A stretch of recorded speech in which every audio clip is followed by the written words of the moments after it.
제 120편 성전에 올라가는 노래. 내가 환난 중에 여호와께 부르짖었더니 내게 응답하셨도다. 여호와여, 거짓된 입술과 속이는 혀에서 내 생명을 건져주소서. 너 속이는 혀여, 무엇을 내게 주며 무엇을 내게 더할꼬?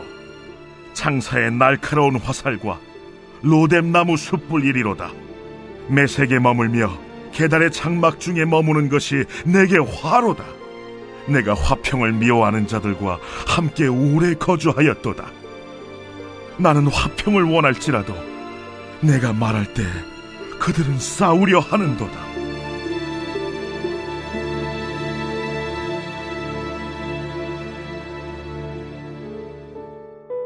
새벽 영성 기도 시간입니다. 오늘 살펴볼 시편 120편은 성전 순례시라고 합니다. 시편 120편에서 134편까지를 성전 순례시 모음이라고 부르는데요. 절기나 기타, 다양한 동기로 인해 각처에 흩어져 있던 이스라엘 사람들이 예루살렘 성전을 향해 순례길을 걸었습니다.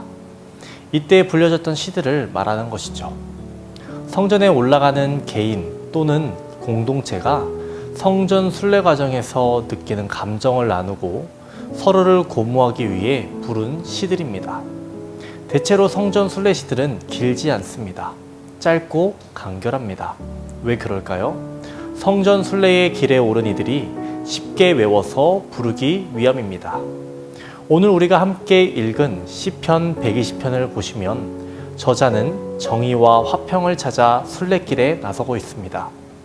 그리고 이후 성전을 향해 나서는 순례자들도 저자와 같은 태도로 마음을 먹고 순례의 길을 떠났을 것입니다. 순례자들에게 순례길은 어떤 의미였을까요? 오늘 본문 6절과 7절을 보면 저자는 이렇게 표현하고 있습니다. 내가 화평을 미워하는 자들과 함께 오래 거주하였도다. 나는 화평을 원할지라도 내가 말할 때에 그들은 싸우려 하는도다. 저자는 무엇을 추구하는 사람입니까? 화평을 추구하는 사람임을 볼 수 있습니다. 저자는 화평의 삶을 살기 원합니다. 하지만 그들은 화평을 미워하고 있다라고 표현하고 있습니다. 저자는 하나님 안에서 화평의 삶을 누리기 원하는 사람입니다. 하지만 그것이 쉽지 않다라는 것이죠. 시인은 6절에서 화평을 미워하는 자와 더불어 오래 거하였다라고 고백합니다. 또 2절에서는 내 생명을 건져 주소서라고 말하고 있습니다. 여기에 생명이라고 번역되어 있는데요. 원어를 보시면 나푸시입니다. 나푸시는 생명뿐 아니라 영혼까지도 이르는 말입니다. 즉 저자는 그의 영혼을 위협하는 이들과 너무 오랫동안 있었다라고 말하고 있는 것입니다. 이렇게 말하며 순례의 길을 향해 가는 것입니다. 이를 통해서 우리는 저자와 같은 순례자들이 그들의 영혼이 화평을 누리기 원한다라는 사실을 보게 됩니다. 시편 120편은 성전에 나아가는 자가 어떤 마음을 가져야 하는지를 잘 보여주고 있습니다. 그렇게 성전 순례시 중 첫 번째로 소개되고 있는 것입니다. 성전을 향해 올라가는 자는 이 세상에서 만족을 누리지 못하는 자이며 하나님께 나아가 구원을 찾으려는 자입니다. 또 성전을 향해 가는 자는 주께 힘을 얻기 위해 영혼의 회복을 누리기 위해 올라가는 것입니다. 이러한 시인의 삶은 우리 성도의 삶과도 매우 유사합니다. 우리는 세상을 살면서 이 땅이 하나님의 나라가 되기를 소망하며 삽니다. 하나님의 정의와 화평을 바라보며 순례의 길을 걸어가는 것이죠. 그런데 세상은 만만치 않습니다. 저자의 말대로 이 세상에는 화평을 미워하는 자들이 가득합니다. 시편 120편은 현대를 살아가는 우리에게 성도가 지향할 삶을 보여줍니다. 우리는 시편 120편을 통해서 우리가 왜 주일마다 교회로 나와 예배 드려야 하는지를 알게 되고 우리가 왜 하나님께 위로와 힘을 얻어야 하는지를 알게 됩니다. 다양한 이유로 흩어져 살았던 이스라엘 백성들처럼 우리도 각자의 자리와 위치에서 살아갑니다. 우리는 성도에게 호의적이지 않은 이 세상에서 뿔뿔이 흩어져 외롭게 분투하며 살아갑니다. 이로 인해 우리는 낙담하게 되고 탈진하게 됩니다. 하지만 우리는 거룩한 주일, 주님 앞에 나와 예배합니다. 우리를 구원하신 예수 그리스도의 사랑과 하나님의 은혜를 찬양합니다. 그 가운데서 위로를 받고 힘을 얻고 다시 살아가는 것입니다. 우리의 자리로 다시 내려가 한 주를 살게 되는 것입니다. 주께서 공급하시는 양식으로, 말씀으로, 힘으로 우리는 한 주를 그리스도인으로 살게 되는 것입니다. 그리스도인으로 산다는 것은 쉽지 않습니다.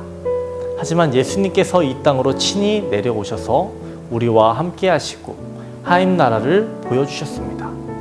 우리도 이처럼 살아가야 합니다. 이 세상에서 하나님 나라를 위해 빛과 소금의 사명을 감당하는 저와 여러분 되시기를 주님의 이름으로 축원합니다. 기도하겠습니다. 우리의 힘과 능력이 되시는 주님, 날마다 우리와 동행하여 주시옵소서. 주님을 날마다 의지하게 하여 주시옵시고 바라볼 수 있도록 도와주시옵소서. 세상이 험합니다. 이 험한 세상 가운데 살아가는 동안 믿음 흔들리지 않게 하여 주시옵시고 오직 말씀으로 굳게 설 수 있도록 주님 도와주시옵소서. 코로나 재확산으로 인해 함께 모여 예배드리지 못합니다. 우리의 믿음을 지켜낼 수 있게 도와주시옵시고 코로나가 어서 종식되어서 함께 모여서 예배드릴 수 있도록 주님 도와주시옵소서. 담임 목사님의 사역을 위해서 기도합니다. 계획하시고 준비하시는 모든 사역 가운데에 하나님 함께하여 주시옵시고 사람을 붙여주시옵시고 합력하여 선을 이룰 수 있도록 주님 도와주시옵소서. 모든 사역 가운데에 회복의 역사가 있을 수 있도록 주여 도와주시옵소서. 아픈 이들을 위해서 기도합니다. 이규배, 박재순 권사, 오유미 성도, 박서연 청년, 특별히 항암 치료 가운데에 있습니다. 모든 치료 과정 가운데에 하나님 함께하여 주시옵시고 용기를 잃지 않게 하여 주시옵시고 주께서 그들에게 힘과 능력을 더하여 주시옵소서. 하나님 그들에게 안수하여 주셔서 질병이 떠나가게 하여 주시옵시고 깨끗이 나음받고 하나님께 영광 돌리게 하여 주시옵소서. 다음 세대를 위해서 기도합니다. 말씀 위에서는 우리 귀한 자녀들 되게 하여 주시옵시고 이 세상을 살아가는 데에 어떤 것이 옳은 것이고 어떤 것이 잘못된 것인지를 분별할 수 있는 분별력을 주님 허락하여 주시옵시고 하나님의 영광을 위해 살아가는 귀한 자녀들 될 수 있도록 주여 도와주시옵소서. 오늘 하루도 하나님 함께 하실 줄 믿습니다. 감사드리며 예수님 이름으로 기도합니다. 아멘.